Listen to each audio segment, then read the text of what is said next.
අද වීඩියෝවේ මම ඔයාලට කියලා දෙන්න යන්නේ Adobe InDesign වල තියෙන බොහෝ දෙනෙක් නොදන්නා ෆීචර්ස් කිහිපයක් ගැනයි.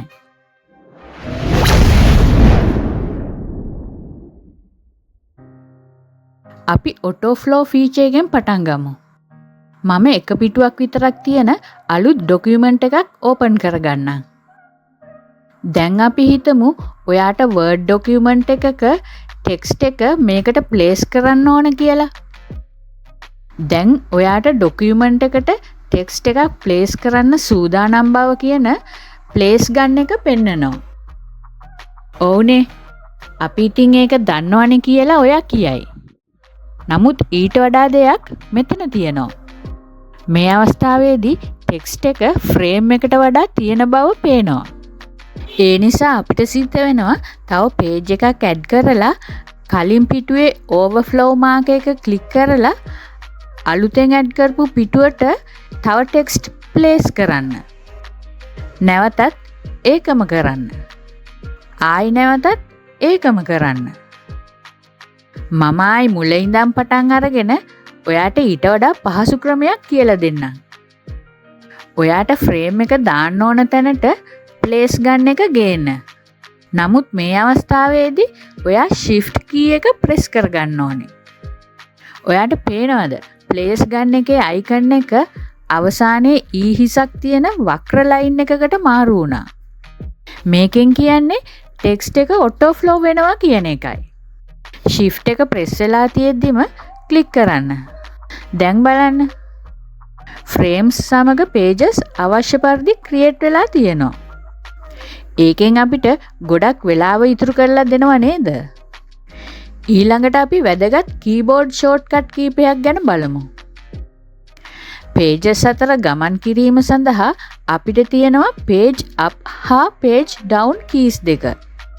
නමුත් ප්‍රශ්නය තමයි ඒකෙන් පිටුවල ඉහළට පහළට නෙමෙයි යන්නේ. ඒකෙන් යන්නේ pasteboard එකයි page කොටසකුයි තියෙන window එකක ඉහළ පහළ. ඒ නිසා අපිට ස්ථාවර ස්ථානයකට යන්න බෑ. මම home key එක press කරලා පළමු පිටුවට යන්නම්. ඒක ඔයාට දැනගත යුතු තවත් shortcut එකක්. අපි හැමෝම දන්නවා control සමග බිඳුව press කරාම සම්පූර්ණ page view එකට zoom වෙනවා කියලා. Mac වල නම් command සමග බිඳුව. ඒ වගේම control හා බිඳුව සමග alt නැත්නම් Mac වල options key එක press කරාම spread view එකට zoom වෙන බවත් දන්නවනේ. දැන් ඔයා alt නැත්නම් option key එක press කරගෙන page up හෝ down press කරොත් view එක spread මතම තියාගෙන පිටු ඉහළ පහළ යවන්න ඔයාට පුළුවන්. එහෙමත් නැත්නම් page එකේ කොටසකට zoom in කරලා alt සමග page up හෝ down press කරාම spread එකේ එකම view එක මත ඉහළ පහළ යන්නත් පුළුවන්. document එකක එහා මෙහා යන්න හොඳ ක්‍රමයක් නේද? තවත් ඔයාලා භාවිත කරන shortcut keys දෙකක් තමයි selection tool එකට V key එකයි text වලට T key එකයි කියන එක. නමුත් text edit කරමින් ඉන්නකොට selection tool එකට මාරු වෙන එක ටිකක් අපහසු දෙයක්. ඔයාට අමතක වෙලා ඔයා ඉන්නේ text tool එකේ කියලා selection tool එකට යන්න V press කරලොත් ඔයාගේ cursor එක තියෙන තැන V අකුරක් type වෙනවා. මේ වගේම වෙන තවත් shortcut එකක් තමයි preview බලන්න W press කරාම වෙන්නේ.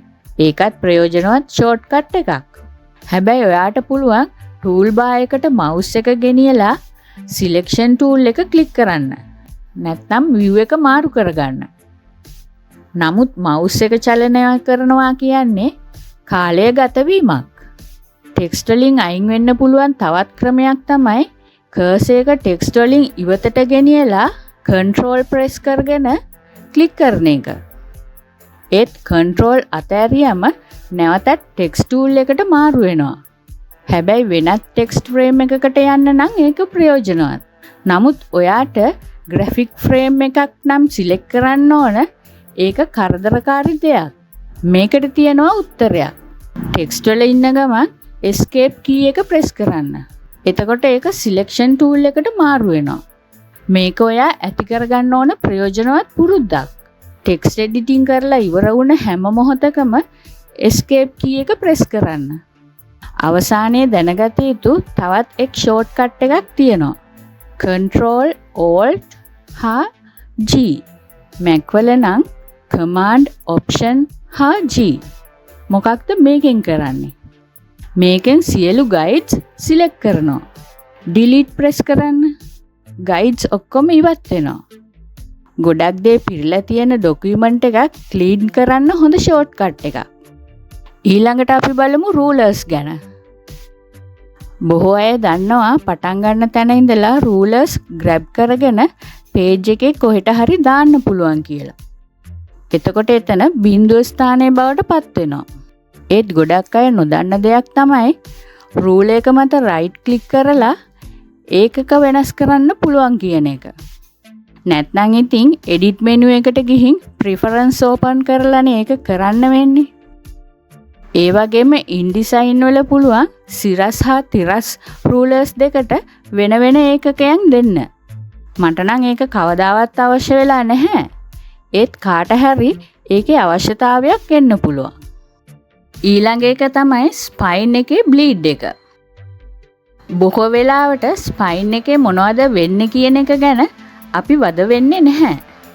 සාමාන්‍යයෙන් spine එක නැමිලා saddle stitch ක්‍රමයට bind වෙනකොට තමයි මුහුණට මුහුණලා තියෙන පිටු එකට bind වෙන්නේ. නමුත් සමහර වෙලාවට ඒක එහෙම නෙමෙයි. එතකොට අපිට spine එකට bleed එකක් අවශ්‍ය වෙනවා. උදාහරණයක් විදියට perfect bind කරනකොට පිටු දෙකක් පුරා විහිදෙන image එකකට නම් ඒක අවශ්‍ය වෙන්නේ නැහැ. spine එකේ මුළු පිටුවක ප්‍රමාණයටම bleed එක තියෙනවානේ. නමුත් සමහර පිටුවල spine එක වෙනකන් විතරයි content එක තියෙන්නේ. අනෙක් පිටුවට යන්නේ නැහැ. මේකට විසඳුම තමයි පිටු checkerboard කරන එක. සියලු පිටු එහෙම කරන්න අවශ්‍ය නැහැ. spine bleed එක අවශ්‍ය පිටු වලට විතරයි ඒක කරන්න ඕන. නමුත් default එක විදිහට InDesign ඒකට ඉඩ දෙන්නේ නැහැ. pages panel එකේ page එක spine එකෙන් එහාට අදින්න. ඒත් ඒක නැවත තිබුණු තැනටම එනවනේ. මොකද default එක විදිහට pages shuffle කරන්න ඉඩ දෙන නිසා. දැන් pages fly out menu එක click කරලා allow document pages to shuffle කියන එක uncheck කරන්න. දැන් ඔයාට page එක චලනය කරන්න පුළුවන්. දැන් ඒ පිටුවේ spine එකෙන් ඉවතට content එක ඇදලා bleed එක තියන්න. ඊළඟ එක තමයි auto leading. අපි කවුරුත් ඒක පුරුදු වෙලා ඉන්නේ. auto leading කියන්නේ 100ට 120ක්. උදාහරණයක් විදිහට point 10 අකුරු වල leading point 12යි. මේ size එකේ අකුරු වලට leading 120% බොහෝ අවස්ථාවලදී අවුලක් නැහැ. නමුත් හැම වෙලාවෙම නෙමෙයි. මෙතන තියෙනවා point 9.5ක අකුරු leading point 13ක් වෙන. ඒක text box එකේ හොඳින් විවෘත වෙලා තියෙනවා. අපි ඒක auto leading වලට මාරු කළොත් ගොඩක් හිර වෙලා වගේ. ඒ නිසා auto වෙනුවට අපි ඒක point 13 තියනවා. ඒත් මේකේ අවාසිය තමයි අපි font size එක වෙනස් කරොත් leading එක 13ෙම හිර වෙලා තියෙන එක. අපිට පුළුවන් leading වෙනත් විදිහකට හසුරවන්න. කෙලින්ම හෝ style එකක් විදිහට. කරන්න තියෙන්නේ auto leading value එක හරි ගස්සන එකයි. paragraph panel එකට යන්න. fly out menu එකේ justification කියන එක select කරන්න. එතකොට justification dialog box එක open වෙනවා.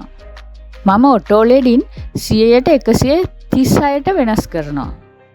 9.5 font size එකේ leading 13ට මෙයාගේ බොහෝ සෙයින් ආසන්නයි. දැන් මම font size එක වෙනස් කරනකොට leading ඒ අනුව වෙනස් වෙනවා. මාතෘකාවලදී අපිට ඒකේ ප්‍රතිවිරුද්ධ ගැටලුවක් තමයි තියෙන්නේ. උදාහරණයකට මේ මාතෘකාව බලන්න. point 65ට තියෙන්නේ. 120 auto leading දැම්මොත් ගොඩක් වැඩි. ඉතින් නැවතත් leading එක নিরপেක්ෂ අගයක තියෙන්න ඕනේ. මේ වගේ අවස්ථාවකදී අනෙක් දිශාවට යන එක උදව් වෙනවා. ඔටෝ ලෙඩින්නගේ 100% දක්වා අඩු කරන්න. ඒක වඩා හොඳ පෙනුමක් දෙනවා.